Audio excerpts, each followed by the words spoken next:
ఇవాళ ముందు ఒక విషయం మాట్లాడి నేను సరళకు పోతా.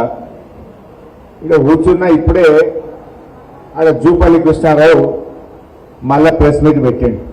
జర ఒక 2 నిమిషాలు రాజకీయం మాట్లాడి మన కథలకు వస్తాయి. ఇక నేను మాట్లాడాలనుకున్నా అసలు ఇవాళంతా ఎస్ఐఆర్ మాట్లాడదామని వచ్చిన, కానీ ఆడ డ్యామేజ్ కంట్రోల్ నిన్నంతా ఆగమైపోయారు కదా కాంగ్రెస్ వాళ్ళు. గోల్ కొడతామనుకుంటే సెల్ఫ్ గోల్ అయిపోయింది నిన్న. ఇంకా ఏం చేయాలో అర్థం కాక డ్యామేజ్ కంట్రోల్ స్టార్ట్ చేసిండు. అది కూడా ఏమైందంటే పప్పుల కాలేసాడు మళ్ళా. ఇప్పుడు మళ్ళొక్కసారి అలా బట్టలు ఇప్పే పని పెడతాయి. అది మా సంగారెడ్డి జర్నలిస్టుల సాక్షిగా, రాష్ట్ర ప్రజల సాక్షిగా, మా సంగారెడ్డి డిఆర్ఎస్ కుటుంబ సభ్యుల సాక్షిగా వాళ్ళ కథ ఏందో, వాళ్ళ మాటలేందో, వాళ్ళ లెక్క ఏందో ఒక్కసారి చెప్పుదామని అనుకుంటుండగా. సరే నిన్న ఏమైందో మీరు అందరు చూసినారు. 2 భాగాలు, కానీ ఇది ఒకటి వాళ్ళ జూపల్లి మళ్ళీ మాట్లాడినాక ఆయన సంగతి చెప్తా. నిన్న జూపల్లి కృష్ణారావు గారు మన కేటీఆర్ గారు మాట్లాడితే 11 గంటలకు తెలంగాణ భవన్ వస్తున్నా చూసుకుందాం, నేను చెప్పింది తప్పైతే అక్కడే రాజీనామా చేసిపోతా అని డైలాగ్ కొట్టిండా. నేను వాస్తవానికి సిద్దిపేటలో ప్రోగ్రాం ఉండే నాకు. సరే కేటీఆర్ గారు ఫోన్ చేసి జూపల్లి వస్తుంది కదా మీరు కూడా రండి, మీరు ఆర్థిక మంత్రి, మీరైతే బరాబర్ ఉంటుంది రండి అంటే నేను బయలుదేరి ప్రోగ్రాంలన్నీ క్యాన్సిల్ చేసుకొని హైదరాబాద్ పోయింది. జూపల్లి 11 బజే వస్తాడు కదా, నేను 10 బజేకి కూర్చున్నా. ఇక వస్తాడేమో మంచిగా షాలుగా కప్పి బోకే ఇచ్చి మంచిగా మాట్లాడదామని కూర్చున్నాం. వచ్చిందా మరి? రాలేదు. చెప్పుడేమో సవాలేమో నేనే తెలంగాణ భవన్కి వస్తా అన్నాడు. ధైర్యం జాలినట్టుంది. తోకం ముడిచిండు. నేను భవన్కు రాను, అసెంబ్లీ ముంగట అమరవీర స్తూపం కాడు ఉంటే గిరికే రాండ్రి అన్నాడు. సరే నువ్వు మాట మార్చినావు, తోకం ముడిచినావు, కానీ మేమెందుకు పోతాం? మంచిదని బయలుదేరాను నేను. ఇక బయట మంచిది వస్తున్న గన్ పార్కు కానీ బయలుదేరితే పోలీసు వాళ్ళని అడ్డం పెట్టి అరెస్ట్ చేసి నన్ను తీసుకుపోయి పోలీస్ స్టేషన్లో పెట్టారు. ఆ పోలీస్ స్టేషన్లోకి వెళ్ళి కూడా మళ్ళీ మీడియా సాక్షిగా జూపల్లికి గుర్తు చేసిన, మంచిగా స్టిక్కర్ అక్కేసిన, జూపల్లి రమ్మంటివి నీ పోలీసు వాళ్ళని అడ్డం పెట్టి ఆపి మరి వీడికే రా పోలీస్ స్టేషన్ లో మాట్లాడుకుందాం, నీ పోలీసులే కదా, నీ గవర్నమెంటే కదా, గవర్నమెంట్కి రా అని చెప్పిన. వచ్చిందా? రాలే. అంటే రాకుండా మళ్ళీ ఇప్పుడు ఒక ఉత్తరం రాసింది. ఆ ఉత్తరం రాసి నాకు వాట్సాప్ లో పెట్టిండు ఫోన్లో. చదివి అలా కూర్చొని గదే చదువుతుంటే అప్పటి నుంచి ఆ ఉత్తరం చదివిన. ఇక ఆ ఉత్తరం ఏందో, ఆ కథ ఏందో, ఆయన సంగతి ఏందో ఒక్కసారి మీ ముగ్గురు చెప్దామని అనుకుంటున్నా. ఇక సరే నిన్నేమైందో మీకు తెలుసు. ఆయన పూటకో సవాలు, రోజుకో అడ్రస్. మొదలేమో నేనే భవన్కి వస్తున్నా అన్నాడు, మళ్ళేమో లేదు అమరవీర స్తూపం అన్నాడు, మళ్ళీ ఇప్పుడేమో సోమాజిగూడ ప్రెస్ క్లబ్ అంటున్నాడు. అంటే పూటకో సవాలు, రోజుకో అడ్రస్ లెక్క ఉంది ఇలా ఆ జూపల్లి కృష్ణారావు సంగతి. సరే ఆ జూపల్లి కృష్ణారావు మొదలేమో కేటీఆర్ రా, నువ్వు హరీష్ రావు రా అన్నాడు. మేము వచ్చిన రోజు ఏంటో నేనేమన్నాడు, మీరు కాదు కేసీఆర్ రావాలి అన్నాడు. మేము వచ్చిన రోజు ఏంటో కేసీఆర్ రావాలన్నాడు. మళ్ళీ ఇప్పుడు మళ్ళా మాట మార్చుతుండు. ఇవన్నీ ఇంకో మాట నిన్న నేను చాలా సీనియర్, 5 ముఖ్యమంత్రుల దగ్గర పనిచేసిన ఈ కేసీఆర్ హరీష్ రావు, సారీ కేటీఆర్ హరీష్ రావు వస్తానా, నేను రాను కేసీఆర్ వస్తానే వస్తాను తప్పించాడు. అంటే ధైర్యం జాలలే. 5 దగ్గర పనిచేసిన నేను చాలా సీనియర్ మంత్రి అన్నాడు. నీ సీనియర్ కథ ఏందో, నీ కథ ఏందో ఇప్పుడు చెప్తా. ఇక ఉత్తరం రాసింది, నాకు ఉత్తరం వాట్సాప్ లో వచ్చింది. మీరు జరగాలి మొత్తం స్క్రీన్ ఎవరు అడ్డం ఉండదు, స్క్రీన్ లో చూపిస్తాను సంగతి. ఉత్తుత్త మాటలు చెప్పాలి, వీడియో చూపించి చెప్తా. ఇక బట్టలు జరుగుతుంది మొత్తం జరగలేదు, మీరు కూడా జరగలేదు. అరే జరగలేదు, స్క్రీన్కి అడ్డం కనవుతారు, గన్మెన్లు గిన్నెలు అంతా జరగాలి. ఇది మనం చూసింది కాదు, మొత్తం తెలంగాణ చూడాలి.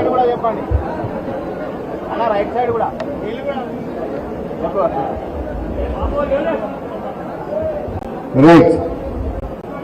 జూపల్లి కృష్ణారావు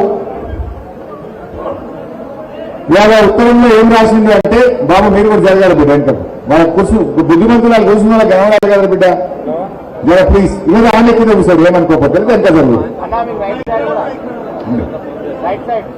మీకు గణమత్తలేదా మీరు అంటే ఇక తప్పదే ఏమనుకోలేదు వాళ్ళ గణమత్తారు చలో అన్న నూరా వాళ్ళు పోతున్నారు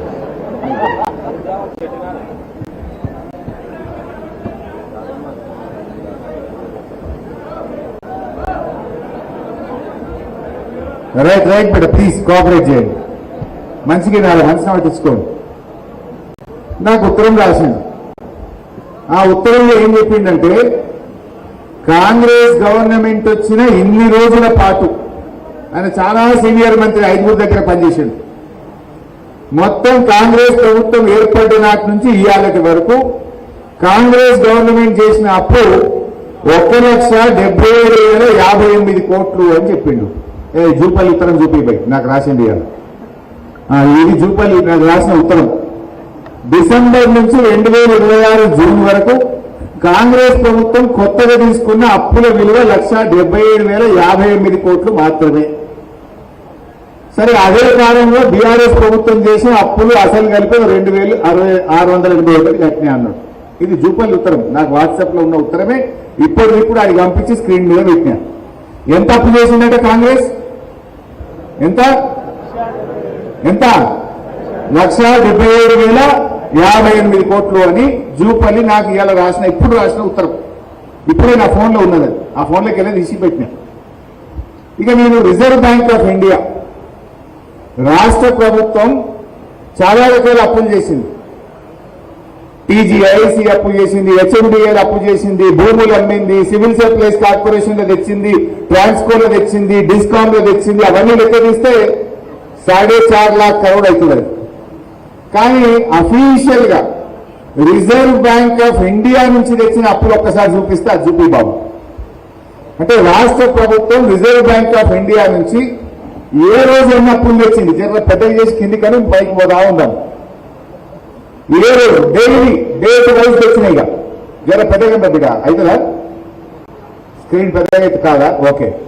ఆ ఫస్ట్ చూడండి, డిసెంబర్ 12, 2023 అంటే కాంగ్రెస్ వచ్చింది డిసెంబర్ 7, 2023. డిసెంబర్ 12, 2023 నాడు 500 కోట్లు. డిసెంబర్ 19, 2023 నాడు 500. ఇది పైకనిగా అట్లా ఒక్కొక్క డేట్ మొత్తం తెచ్చుకుంటూ లాస్ట్ అప్పు ఎప్పుడు వచ్చింది? జూన్ 30, 2026. ఇవాళ ఎంత డేటు? జూలై 3 తారీఖు. లాస్ట్ అప్పు ఎప్పుడు తెచ్చిందంటే జూన్ 30, 2026 నాడు 2,000 కోట్ల అప్పు తెచ్చిండు. అది 175వసారి రిజర్వ్ బ్యాంక్ ఆఫ్ ఇండియాలో తెచ్చిన ఎఫ్ఆర్బిఎం అప్పు.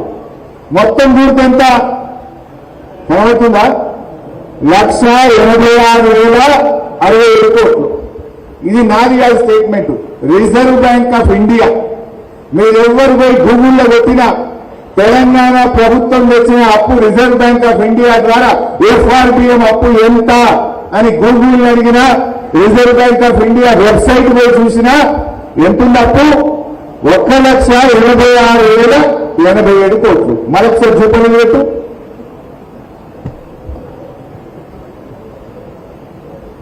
జూపల్లి పెట్టు.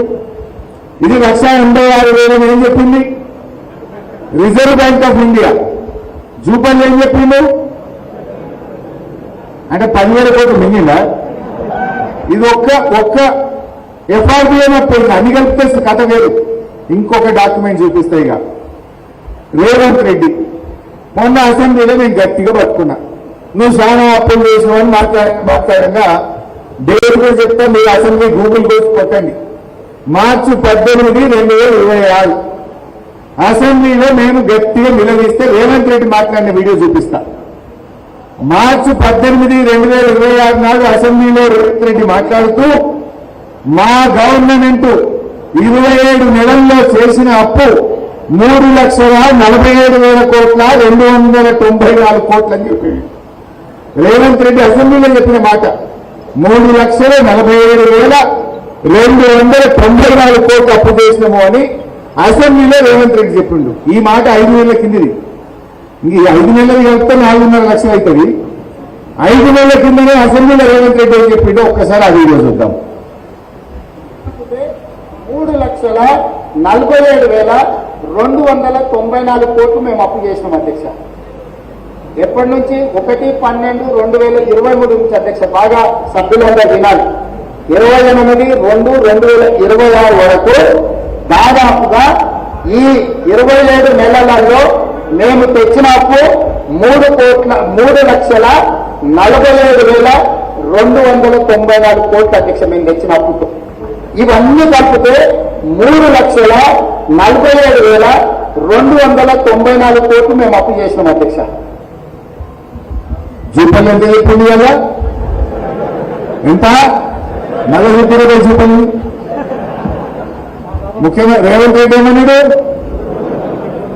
3,47,000. అది ఎన్ని రోజులల్లో? 27 నెలల గవర్నమెంట్. అంటే ఇది ఏ తారీఖు చెప్పిందంటే జూన్ 18 నాడు చెప్పిన మాట. సారీ, మార్చి 18. మార్చి 18 నాడు చెప్పింది. ఎంత డేటు? జూలై 3. అంటే ఏప్రిల్, మే, జూన్, జూలై 4 నెలలు అయింది కదా. ఇంకా 4 నెలలు కలిపితే 4,500,000 అవుతుంది. 4 నెలల కిందనే రేవంత్ రెడ్డి 3,47,294 కోట్లు అప్పు చేసిన అని ఎక్కడో చెప్పలే, నిండు అసెంబ్లీలో చెప్పిండు. మరి జూపల్లి ఏమంటుంది? 1,77,58 కోట్లు. ఇప్పుడు ఎవరిని కరెక్టు? రేవంత్ రెడ్డి కరెక్టా? జూపల్లి కరెక్టా? మీ రిజర్వ్ బ్యాంక్ ఆఫ్ ఇండియా పే 1,86,000 ఉంది. అన్ని కలిపితే 3,47,000 చేసిన అని రేవంత్ రెడ్డి చెప్పిండు. జూపల్లి ఏమన్నాడు? అంటే ఇప్పుడు ఎవరు రాజీనామా చేయాలి? ఎవరు చేయాలి రాజీనామా? 13 బిడ్డలైతే, పౌరుషం ఉంటే, సీను నెత్తులుంటే తక్షణమే రాజీనామా చేయిస్తారు జూపల్లి.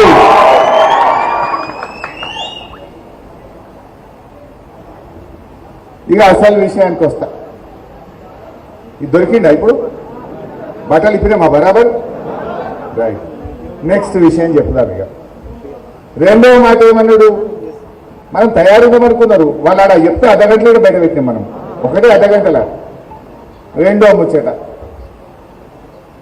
బీఆర్ఎస్ పార్టీ 8 లక్షల కోట్ల అప్పు చేసిందని మన మీద బట్టగాల్చి మీద వేస్తున్నారా?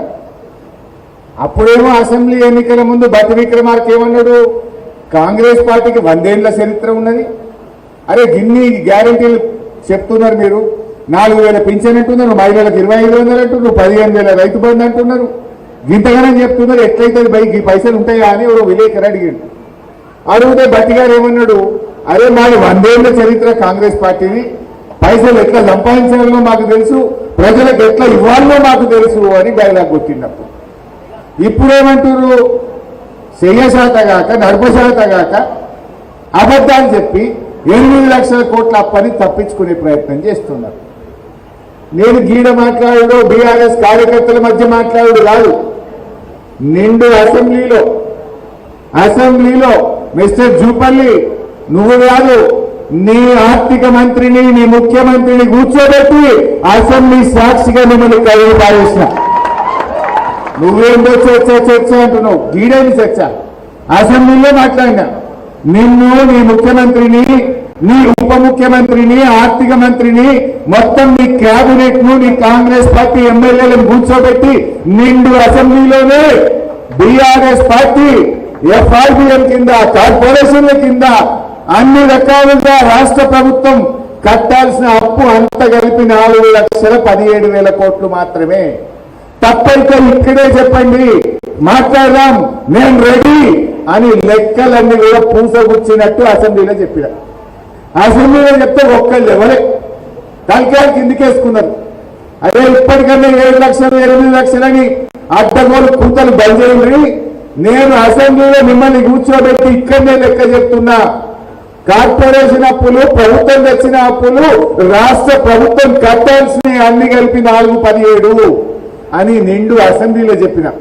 ఒకవేళ నా లెక్క తప్పైతే మీదే గవర్నమెంట్, మీకు అధికారులు ఉన్నారు, వాడు ముఖ్యమంత్రి ఉన్నాడు, ఆర్థిక మంత్రి ఉన్నాడు, మేము ప్రతిపక్షంలో ఉన్నాం అని అసెంబ్లీలో లేచి బల్ల బుద్ధి చెప్తే ఒక్కడు మాట్లాడలే. ఒక్కసారి గా వీడియో చూద్దాం. ప్రభుత్వ 10 ఏళ్ల కాలంలో రాష్ట్ర ప్రభుత్వం కట్టే అప్పు మేము చేసింది కేవలం 4,15,000 కోట్లు మాత్రమే, including FRBM loan, Kaleshwaram loan, mission Bhagiratha loan, corporation లో అప్పు తీసుకొని రాష్ట్ర ప్రభుత్వం కట్టేది కూడా కలుపుకొని 4,17,000 మాత్రమే. దీని మీద ఎప్పుడు ఎక్కడ ఏ టీవీ డిబేట్ కైనా, ఎక్కడ బహిరంగ చర్చకైనా, ప్రజల మధ్యనైనా, శాసనసభలోనైనా ఐఎమ్ రెడీ ఫర్ డిస్కషన్ అధ్యక్ష. ఇకపోతే అధ్యక్ష, ఈ పాలన వీళ్ళ 2 ఏళ్ల పాలన, ఈ 2 ఏళ్ల పాలనలో అధ్యక్ష 2025-26లో బడ్జెట్ లో ఏం పెట్టారంటే 67,339 కోట్లు అప్పు తీసుకున్నామని పెట్టారు. అది యాజ్ ఆన్ February 28 పెట్టినారు. బట్ యాజ్ ఆన్ టుడే ఈ రోజుకు 88,840 కోట్లు ఈ ఆర్థిక సంవత్సరంలో ఈ కాంగ్రెస్ ప్రభుత్వం అప్పు చేసింది అధ్యక్ష. అదేవిధంగా అధ్యక్ష, మీ లెక్కల ప్రకారం ఈ ఆర్థిక సంవత్సరం ఎఫ్ఆర్బిఎం అప్పులు, కార్పొరేషన్ల ద్వారా చేసిన అప్పులు అన్ని కలిపితే 1,77,794 కోట్లు. ఒక్క ఇయర్, ఇంకా 10 రోజులు ఉంది. ఈ ఒక్క సంవత్సరమే మీరు చేసిన అప్పు 1,77,794 కోట్లు. ఇంత 10 చాలా ఉన్నది. ఒకటే కాదు 1,77,000. 2 ఏళ్ళ నిండే వరకు రేవంత్ రెడ్డి ఏం చెప్పిండు? 3,47,000 అయింది. ఇప్పుడు లెక్క తీస్తే 4,5 లక్షలు అయింది. మరి జూపల్లి ఏమన్నాడు? అరే నువ్వేమో సీనియర్ మంత్రి అంటావు, నా అంత తెలివి ఎవరికి లేదంటావు, నీ గవర్నమెంట్ ఎంత అప్పు చేసిందో కూడా తెలియని చాతగాని మంత్రి నువ్వు. అబద్ధాలు మాత్రమే మాట్లాడే మంత్రి. ఇంకా నువ్వు చర్చ, నీతో మాట. నేను ఉత్తగా మాట్లాడలే కదా, అసెంబ్లీ లెక్క చూపినా, నీ రేవంత్ రెడ్డి చెప్పిన లెక్క చూపినా. ఇంకా మంచి సాక్ష్యం చెప్తా. నీది కాదు, నాది కాదు. ఈ రాష్ట్రాలు ఎంత అప్పు చేస్తాయి, ఆ డాక్యుమెంట్ ఉన్నదే, కాగ్ రిపోర్ట్ ఉంటే రెడీ పెట్టుకున్నావు. నేను చెప్పలే నీకు మొదలు. చూడు, రాష్ట్రాలు నువ్వు కాంగ్రెస్ గవర్నమెంట్ చెప్పుడు, బీఆర్ఎస్ చెప్పుడు కాదు. ఈ దేశంలో ఏ రాష్ట్రం ఎంత అప్పు చేసింది, ఎట్లా నడుస్తుంది అనేది CAG, controller and auditor general of India, it is an independent authority. వాళ్ళు మొత్తం లెక్కలు తీస్తారు. Controller and auditor general of India.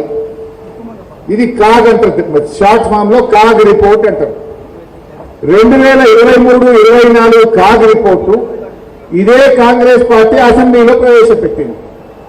ఆ కాగ్ రిపోర్ట్ లో కూడా చాలా స్పష్టంగా ఏం చెప్పిందంటే, రాష్ట్ర ప్రభుత్వం కట్టే అప్పు కేవలం 4,15,000 కోట్లు మాత్రమే అని కాగు కూడా చెప్పింది. అది అసెంబ్లీలో పెట్టింది కూడా ఈ కాంగ్రెస్ గవర్నమెంటే. ఇప్పుడు నువ్వు 8 లక్షలు అంటున్నావు కదా, మరి ఆ కాగు రిపోర్టు 4,15,000 అసెంబ్లీలో పెట్టినప్పుడు ఈ రిపోర్టు తప్పు అని రాష్ట్ర ప్రభుత్వం కాగు ఉత్తరం రాయాలి కదా. 2 సంవత్సరాలైనా ఎందుకు ఉత్తరం రాయలే అంటే, బరాబర్ నేను చెప్పిన 4,17 నేను చెప్పినా 4,15 అని కాగు చెప్పింది. అందుకే 2,000 కోట్లు కాగు తక్కువనే చెప్పింది తప్ప ఎక్కడ ఎక్కువ చెప్పలేదు. అంటే ఈ కాంగ్రెస్ చాటుగాక, ప్రభుత్వాన్ని నడపలేక, బీఆర్ఎస్ మీద నెపం నెట్టి అబద్ధాలతోని, గోబల్స్తోని ప్రచారం చేస్తా ఉన్నారు. ఇవాళ క్లియర్ అయినా ఇప్పుడు ఇంకా చూపాలి, ఇంకా ఏమైనా జిమ్మిక్కులు చేస్తావా? ఇంకా ఇప్పటికైనా సోయి తెచ్చుకో. నువ్వు రేవంత్ రెడ్డి అసెంబ్లీలో చెప్పిన వీడియో చూసుకో. జూపల్లి గారు, నేను అసెంబ్లీలో మాట్లాడిన వీడియో, మీ రేవంత్ రెడ్డి మాట్లాడిన వీడియో, ఆర్బీఐలో మీరు ఎన్ని అప్పులు చేసిన వివరాలన్నీ కూడా రివర్స్ లో మీకు వాట్సాప్ లో పంపుతున్నా, చదువుకో, రాజీనామా చెయ్యి అని చెప్పి నేను సవాల్ తీసుకొస్తా ఉన్నా. నువ్వు నాకు ఉత్తరం వాట్సాప్ లో పంపినావు కదా, నేను నీకు వాట్సాప్ లో పంపుతున్నా. నేను అసెంబ్లీలో మాట్లాడిన వీడియో పంపుతా, రేవంత్ రెడ్డి అసెంబ్లీలో ఎన్ని అప్పులు చేసిండో పంపుతా, రిజర్వ్ బ్యాంక్ ఆఫ్ ఇండియాలో ఏ రోజు ఎంత అప్పు నీ గవర్నమెంట్ తెచ్చిందో కూడా నీకు పంపుతున్నా, చదువుకో, చీమునెత్తుడుంటే రాజీనామా చేయమని చెప్పి నేను సవాల్ విసురుతా ఉన్నా. ఇది దీని సంగతిగా. ఇక మన దగ్గరకు వచ్చేద్దాం. ఇక సరిపోయిందా ఇది? ఇంకా చెప్పాలా? ఇవాళ ఎస్ఐఆర్ మీద మనం మీటింగ్ పెట్టుకున్నాం. ఏంది అసలు ఎస్ఐఆర్ ఏంది, ఏం చేయాలి మనం? Special intensive revision of votes. ఇలా మనందరం కూడా విన్నాం, పేపర్లలో చదివాం. బెంగాల్లో 90 లక్షల ఓట్లు తీసేస్తే దీదీ ఓడిపోయింది. అదేవిధంగా తమిళనాడులో లక్షలాది ఓట్లు తీసేస్తే